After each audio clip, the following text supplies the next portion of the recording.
आइए अब खबर विस्तार से।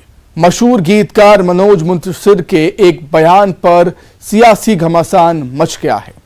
सेना के जवानों के लिए पिटाई शब्द का इस्तेमाल करने वालों के लिए राष्ट्रभक्ति और डीएनए पर मुंतशिर ने सवाल खड़े कर दिए। इस बयान पर कांग्रेस ने कड़ी आपत्ति जाहिर की है, जबकि बीजेपी ऐसे बयानों के लिए राहुल गांधी को ही दोषी बता रही है। विष्णुगुप्त चाणक्य ने लिखा है कि विदेशी माता से पैदा हुआ पुत्र कभी राष्ट्रभक्त नहीं हो सकता। सेना के जवानों के लिए पिटाई शब्द के इस्तेमाल की संसद से लेकर सड़क तक आलोचना हो रही है। मशहूर गीतकार मनोज मुंतशिर ने उस बयान पर इन्हीं तीखे शब्दों में अपनी प्रतिक्रिया दी है। हालांकि मुंतशिर ने किसी का नाम तो नहीं लिया, लेकिन यह समझना मुश्किल नहीं कि इनका इशारा किसकी तरफ है। तवांग में भारत चीन के सैनिकों की भिड़ंत में भारतीय सैनिकों की पिटाई वाले बयान पर मुंतशिर ने खूब खरी खोटी सुनाई। बात आचार्य चाणक्य और डीएनए तक गई। मुंतशिर ने चाणक्य का हवाला देते हुए कहा कि विदेशी माता से पैदा हुआ पुत्र राष्ट्रभक्त नहीं हो सकता, प्रॉब्लम डीएनए का है। अभी चाइना को भगाया और हमें उस वक्त दुख होता है जब एक निहायत गैर जिम्मेदार राजनेता इस देश का यह कहता है कि हमारे सैनिक चाइनीज सैनिकों से पिट गए। इतनी शर्मनाक भाषा का प्रयोग किया जाता है, कैसे करता है कोई? पिट गए, हमारे सैनिक पिट गए। मैं क्या दोष दूं? मैंने चाणक्य को पढ़ा है, आपने भी पढ़ा होगा। चाणक्य का स्टेटमेंट है, मैं कोट कर रहा हूं सीधे। आचार्य चाणक्य विष्णुगुप्त चाणक्य ने लिखा है कि विदेशी माता से पैदा हुआ पुत्र कभी राष्ट्रभक्त नहीं हो सकता। साथियों, प्रॉब्लम डीएनए का है, कुछ नहीं कर सकते आप और मैं उसका। एक तरफ मेरा और आपका डीएनए है। मेरा और आपका डीएनए हमें क्या सिखाता है? हम तो भारत माता कहते हैं ना, तो जब हमने भारत माता कह दिया तो हमको मां से प्यार करना सीखना थोड़ी है। सियासत में मंझे राजनीतिज्ञों को चाणक्य की उपमा दी जाती है, लेकिन यहां चाणक्य का नाम लेकर निशाना साधा जा रहा है। मुंतशिर के बयान पर सियासी घमासान मचा है। मुंतशिर ने बयान देने वाले उस नेता का नाम सीधे शब्दों में नहीं बताया, लेकिन लोगों के साथ ही कांग्रेस भी समझ गई कि इशारा किसकी ओर है। सज्जन सिंह वर्मा ने कहा है कि मुंतशिर का निशाना सोनिया गांधी की ओर है, यानी कि मनोज मुंतशिर ने राहुल गांधी के राष्ट्रभक्ति और डीएनए पर सवाल उठाया है। कांग्रेस को यह बयान नागवार गुजरा है। सज्जन सिंह वर्मा ने मनोज मुंतशिर के बयान पर पलटवार किया और मुंतशिर को राजाओं का गुणगान करने वाला भाट और चारण तक बता दिया। भाट और चारण लोगों का पैदा होना बंद हो गया था, लेकिन अब मुझे मनोज मुंतशिर की बात सुन के लगने लगा कि पुराने जमाने में राजा महाराजाओं के वहाँ भाट और चारण होते थे। जो राजा कैसा भी हो उसका महिमा मंडन करते थे। तो नरेंद्र मोदी के वहाँ नंबर बढ़ाने के लिए इस तरह की भाषा बोलना, मुझे लगता है कि ढंग से इतिहास और भूगोल इन्हें पढ़ा नहीं जवान ने। जिस परिवार ने, हम समझ गए कि सोनिया गांधी जी पे इनका इशारा है, ये भूल गए कि इस देश के लिए पंडित जवाहरलाल नेहरू कई वर्ष जेल में रहे, स्वतंत्रता का आंदोलन लड़ा। उनकी बेटी इंदिरा गांधी ने आजादी के बाद इस देश की अस्मिता के लिए अपनी जान की कुर्बानी दी। उनके बेटे राजीव गांधी ने, सोनिया गांधी के पति ने, इस देश की एकता अखंडता के लिए अपने प्राणों का बलिदान दिया। ये बात मनोज मुंतशिर जैसे लोग भूल जाते, क्योंकि उन्हें भाट और चारण का पद मिला हुआ है तो उसका उपयोग करेंगे। सज्जन सिंह वर्मा मनोज मुंतशिर के इतिहास और भूगोल के ज्ञान पर सवाल उठा रहे हैं। गांधी परिवार की कुर्बानियों को याद दिला रहे हैं। इस बारे में जब बीजेपी से सवाल किया गया तो बीजेपी ने कहा कि लोगों की छवि उनके काम करने के तरीके से बनती है। राहुल गांधी पर निशाना साधते हुए मंत्री विश्वास सारंग बोले कि उनकी यात्रा में देश को तोड़ने की कोशिश करने वाले लोग शामिल हो रहे हैं। ऐसे में अगर इस तरह के बयान दिए जा रहे हैं तो इसके दोषी राहुल गांधी हैं। नहीं, व्यक्तिगत बात कही है, मैं उस पर कुछ कहना नहीं चाहता, पर मुझे लगता है कि हमारे काम करने के तरीके से हमारी छवि बनती है। और राहुल गांधी जी ने जो यात्रा निकालने का काम किया है, उसमें हम लगातार देख रहे हैं कि वो उन लोगों को साथ लेकर चल रहे हैं जिन्होंने देश को तोड़ने का काम किया है या कोशिश की है। वो लोग जो पाकिस्तान जिंदाबाद के नारे लगाते हैं, उनको वो गले लगाते हैं राहुल गांधी। वो लोग जो टुकड़े टुकड़े गैंग का नेतृत्व करते हैं, ऐसे कन्हैया कुमार की कदम ताल करते हुए वो यात्रा कर रहे हैं। राहुल गांधी की खुद यात्रा में पाकिस्तान जिंदाबाद के नारे लग गए। सेना के जवानों पर दिए गए बयान पर सियासी माहौल गर्म है। राजनीतिक बयानबाजी के साथ ही अब जाने माने लोग भी इसका विरोध कर रहे हैं, लेकिन मनोज मुंतशिर ने जिन शब्दों में उस बयान का विरोध किया है, उस पर कांग्रेस भड़क गई है और बीजेपी ऐसे बयान के लिए राहुल गांधी को ही जिम्मेदार ठहरा रही है। Bureau report, news 18। एमपी विधानसभा का शीत सत्र हंगामेदार है। सत्ता पक्ष और विपक्ष में आरोप प्रत्यारोप का दौर जारी है। कमलनाथ ने प्रदेश की सरकार पर छिंदवाड़ा के साथ भेदभाव का आरोप लगाया। इसके साथ ही और भी कई मुद्दों पर सत्ता पक्ष को विपक्ष घेर रहा है। एमपी विधानसभा का शीतकालीन सत्र जारी है। सत्र के दौरान जोरदार हंगामा देखने को मिल रहा है।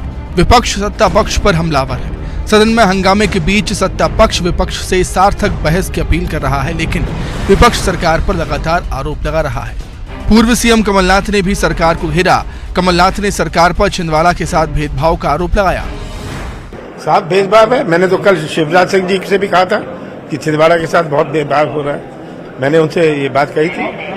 विधायकों को स्वेच्छानुदान की राशि भी नहीं दी जा रही। ये छिंदवाड़ा में सब विधायक कांग्रेस के, नगर निगम कांग्रेस का, जिला पंचायत कांग्रेस का, तो भेदभाव ये कर रहे हैं इसके कारण। कमलनाथ का कहना है कि छिंदवाड़ा में नगर निगम, जिला पंचायत कांग्रेस के हैं। ऐसे में सरकार भेदभाव कर रही है।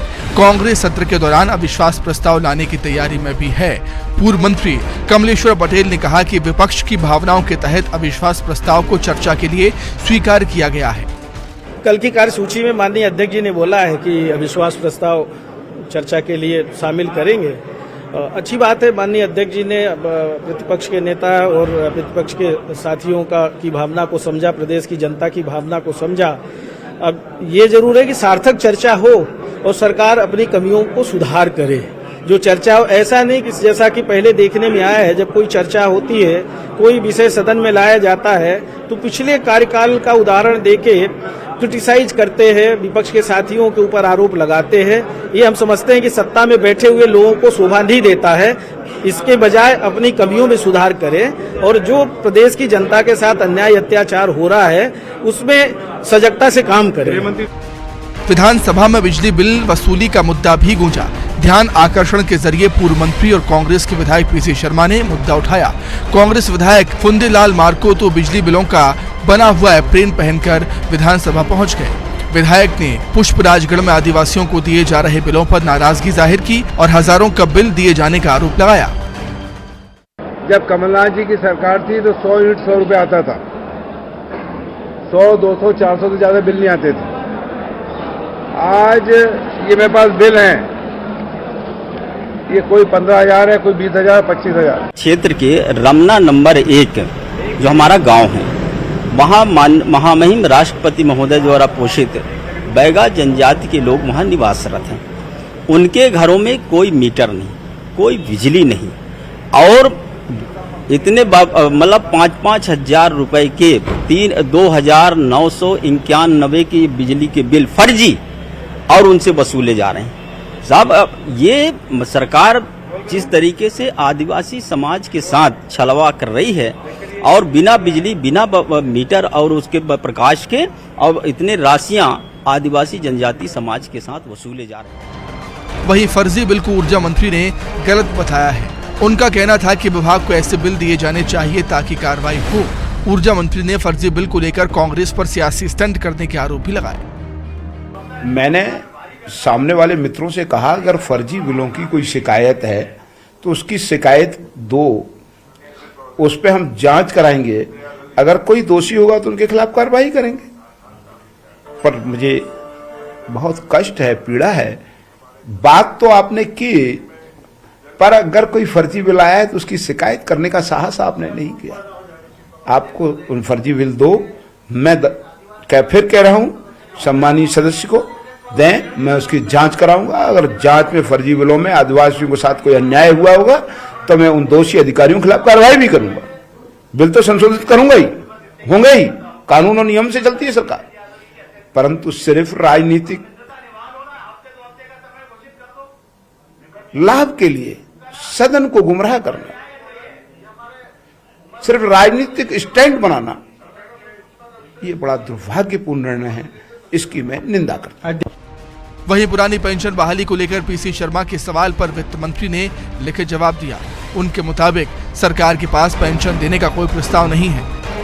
2005 के बाद जो शासकीय सेवा में नियुक्त हुए हैं उनको 2005 के पहले की पेंशन देंगे क्या? तो ये मंत्री जगदीश देवड़ा का कहना है कि ऐसा कोई प्रस्ताव नहीं है। मतलब 2005 की पेंशन को बहाल नहीं करेंगे। विधानसभा में इन्होंने उत्तर दिया है, ये उत्तर है। सदन में विपक्ष के तेवर ने बता दिया कि विधानसभा का सत्र हंगामेदार रहने वाला है। कांग्रेस के मुद्दों पर सरकार को घेर रही है। सत्ता पक्ष भी सार्थक बहस की अपील के बाद विपक्ष पर हमलावर है। सत्ता पक्ष और विपक्ष में आरोप प्रत्यारोप का दौर भी जारी है। Bureau report, news 18। छत्तीसगढ़ में जैसे ऐसे विधानसभा चुनाव नजदीक आ रहा है, उसी तरह सियासत हर पल रंग बदल रही है। प्रदेश में कांग्रेस और बीजेपी के अंदर नेताओं की नाराजगी सामने आती रहती है। कांग्रेस के गद्दावर नेता और प्रदेश के स्वास्थ्य मंत्री टीएस सिंहदेव के एक बयान से छत्तीसगढ़ की सियासत एक बार फिर गर्मा गई, जिसमें टीएस सिंहदेव ने विधानसभा चुनाव से पहले अपने भविष्य का फैसला करने की बात कही थी। अब टीएस सिंहदेव के इस बयान को लेकर बीजेपी कांग्रेस पर निशाना साध रही है। देख रिपोर्ट। जिम्मेदारी की बात आ रही है कि रिटायरमेंट की बात आ रही है? अभी तो कुछ ऐसा है नहीं। मैं तो अंबिकापुर में कल था, कुछ मीडिया के साथी आए थे तो उन लोग ने ये पूछा कि सुनते हैं कि इस बार आप चुनाव नहीं लड़ने वाले, तो अब सूरजपुर में नई बात सामने आई। अब चुनाव के पहले आते तक मैं कुछ भविष्य के लिए निर्णय आएगा। स्वास्थ्य मंत्री टीएस सिंहदेव के इस बयान ने सर्दी के मौसम में छत्तीसगढ़ का सियासी पारा चढ़ा दिया है, जिसमें उन्होंने अपने मन की बात कहते हुए आगामी चुनाव से पहले अपने भविष्य के लिए फैसला लेने की बात कही है। चुनाव के पहले आते तक मैं कुछ भविष्य के लिए निर्णय आएगा। उनके बयान के बाद कांग्रेस पार्टी के अंदर हलचल तेज हो चुकी है। वहीं टीएस सिंहदेव के इस बयान पर सीएम भूपेश बघेल का रिएक्शन आया है। सीएम भूपेश बघेल ने कहा कि बयान में कुछ भी गलत नहीं, सबको अपने भविष्य का फैसला करने का अधिकार है। हम भी चुनाव से पहले कार्यकर्ताओं से बात करके चुनाव लड़ने का फैसला करते हैं। उनके बयान को कुछ लोग गलत तरीके से पेश कर रहे हैं। देखिए, उन्होंने कहा फैसला लूंगा भविष्य के बारे में, चुनाव लड़ने के बारे में। आप जबरदस्ती घुमा रहे हो। तो कार्यकर्ताओं से सभी, ये मेरे बगल में खड़े हैं, वो ये सबसे सीनियर हैं मंत्री मध्य प्रदेश में भी और छत्तीसगढ़ में। जब चुनाव लड़ना होता है तो कार्यकर्ताओं से पहले पूछते हैं। तो उन्होंने, बाबा साहब ने गलत क्या कहा? मैं भी चुनाव लड़ूंगा तो पहले जाऊंगा कार्यकर्ताओं से पूछूंगा लड़ना है कि नहीं लड़ना, सहयोग दोगे कि नहीं दोगे। ये तो बहुत स्वाभाविक बात है। अब तुम लोग उसको जबरदस्ती घुमा रहे हो।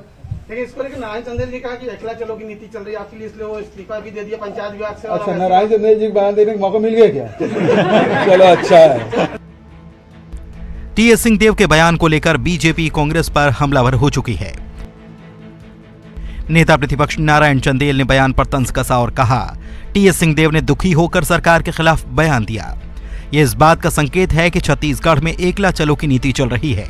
सरकार में कोई टीम वर्क नहीं है और ये बताता है कि कांग्रेस के भीतर क्या चल रहा है। सरगुजा क्षेत्र के सूरजपुर में छत्तीसगढ़ सरकार के वरिष्ठ मंत्री श्री टीएस सिंहदेव साहब ने कल व्यथित होकर के छत्तीसगढ़ सरकार के खिलाफ में बयान देते हुए कहा है कि चुनाव के पहले मुझे अपने भविष्य को लेकर कोई ना कोई निर्णय लेना पड़ेगा। यह इस बात का संकेत है कि छत्तीसगढ़ में एकला चलो की नीति चल रही है, सरकार में कोई टीम वर्क नहीं है। और इसके पहले भी सरकार के एक वरिष्ठ मंत्री ने सरकार के कामकाज की खुले रूप से आलोचना की है। यह इस बात का द्योतक है। छत्तीसगढ़ के वरिष्ठ मंत्री टीएस सिंहदेव जी घोषणा पत्र समिति के संयोजक थे और जहां भी जा रहे हैं जनता उनसे बार बार वादों को पूरा नहीं करने का सवाल उठा रही है, जिससे वो व्यथित होकर के इस प्रकार के बयान दिए हैं। यह इस बात के स्पष्ट संकेत हैं कि कांग्रेस के अंदर क्या पक रहा है। छत्तीसगढ़ विधानसभा चुनाव में अब 1 साल से भी कम का वक्त बचा है। जहां कांग्रेस सत्ता में वापसी की तैयारी में जुटी है, तो वहीं बीजेपी कांग्रेस को सत्ता से बाहर करने की रणनीति बना रही है। विधानसभा चुनाव की तैयारी से पहले टीएस सिंहदेव ने इस तरह का बयान देकर सबको चौंका दिया है कि आखिर टीएस सिंहदेव कौन सा फैसला लेने वाले हैं। इस बयान से कांग्रेस को घेरने का एक और मौका बीजेपी को मिल चुका है। Bureau report, news 18।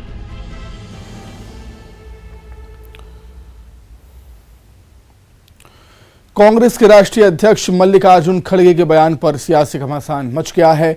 बीजेपी ने उनके खिलाफ मोर्चा खोल दिया।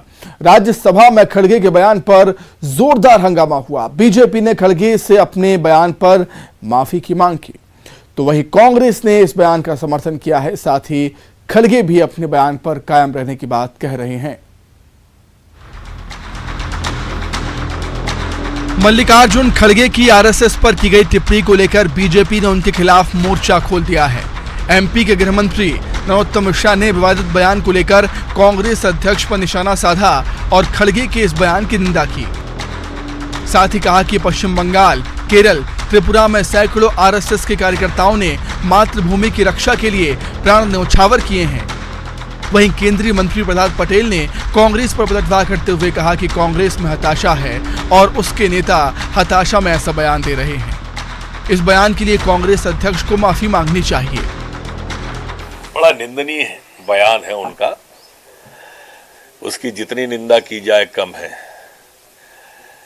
अगर वो इंदिरा जी का और राजीव जी को बलिदान को बलिदान देश के लिए मानते हैं, तो खड़गे जी जाके पश्चिम बंगाल, केरल और त्रिपुरा में देखो, जहाँ सैकड़ों आरएसएस के और भाजपा के कार्यकर्ताओं ने देश के लिए अपना बलिदान दे दिया है, भारतीयता के लिए और राष्ट्र के लिए अपना बलिदान दे दिया है। कांग्रेस हताश है।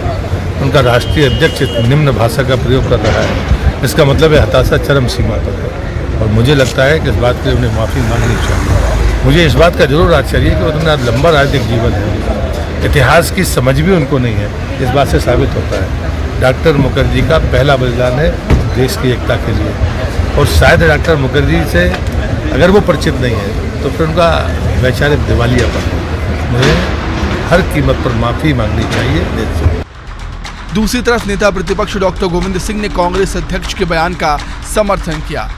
गोविंद सिंह का कहना था कि खड़गे एक सीनियर नेता हैं और उन्होंने जो कुछ कहा है उसका कुछ मतलब होगा। अब खड़गे जी विद्वान हैं, मोदी से बहुत सीनियर लीडर हैं, मोदी से ज्यादा राजनीतिक अनुभव है। वे अपने अनुभव के आधार पर कह रहे होंगे। राजनीति में उन्होंने संघर्ष किया है, आजादी के आंदोलन में जेल में रहे हैं। सोमवार को राजस्थान में खड़गे ने देश की आजादी के लिए कांग्रेस को जिम्मेदार बताया था। साथ ही राजीव गांधी और इंदिरा गांधी के बलिदान का जिक्र भी किया था। इसके साथ ही संघ पर खड़गे ने विवादित टिप्पणी की थी। Bureau report, news 18। उज्जैन के प्रसिद्ध महाकाल मंदिर में मोबाइल ले जाने पर अब बैन है। मंदिर में मोबाइल पर प्रतिबंध लागू कर दिया गया है। श्रद्धालुओं को कोई परेशानी ना हो, इसके लिए प्रबंधन व्यवस्था कर रहा है। देखिए।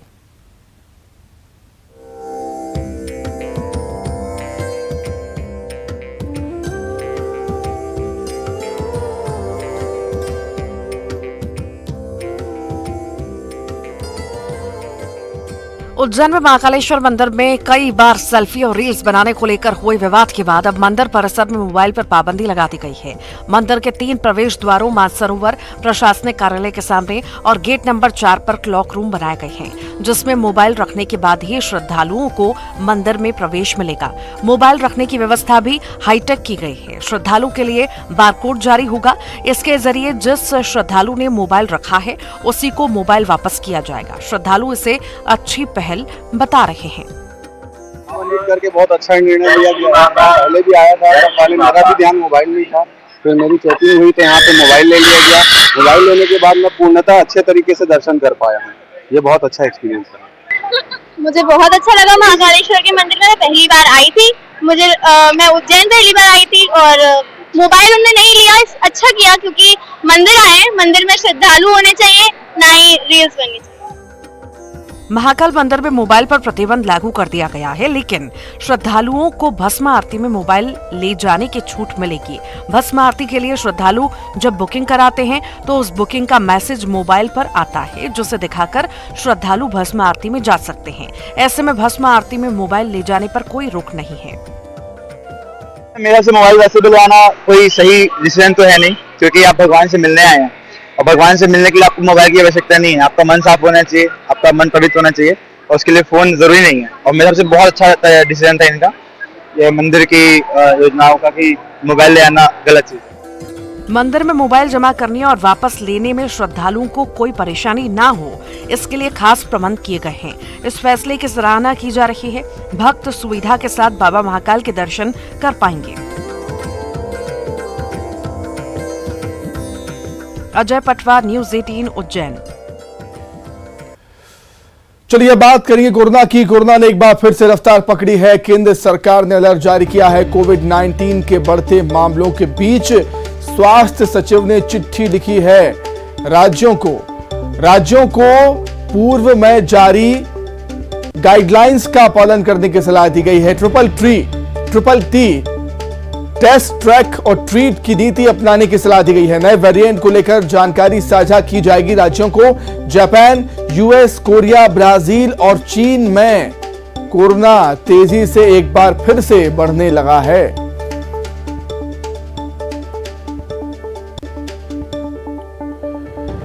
इसी के साथ ही फिलहाल इस बुलेटिन में इतना ही। खबरें लगातार जारी है। नमस्कार।